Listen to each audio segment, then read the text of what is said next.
Okay, kids, listen up. There was a time when I lived in Southern California. I was talking to somebody today from Southern California. How many of you lived in Southern California? Anybody? Yeah, Southern California. I lived in Fullerton, Orange County. I remember that when I first moved to Southern California, I noticed that there was big ravines, okay? Big concrete canals. And I wondered what they were for because there was never anything in them except garbage and stuff that had been dumped there. Until one day it rained in Southern California.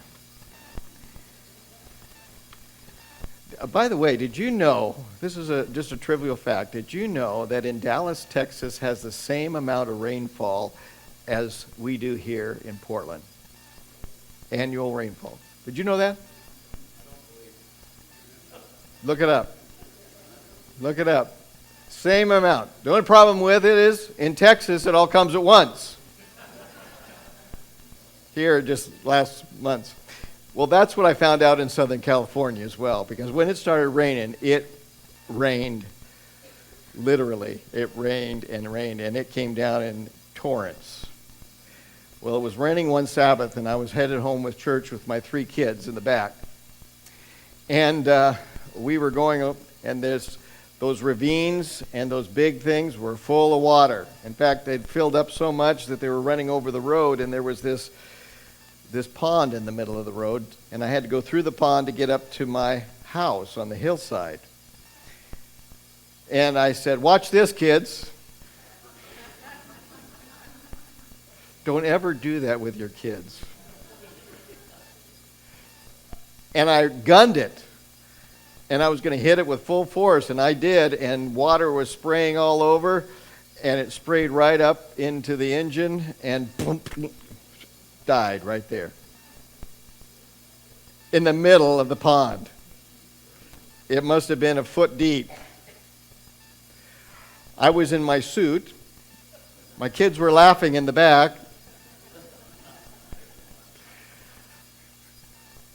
And I got out of my car, and it's still pouring. I didn't know what I was going to do until this man behind me saw the whole thing in his big pickup.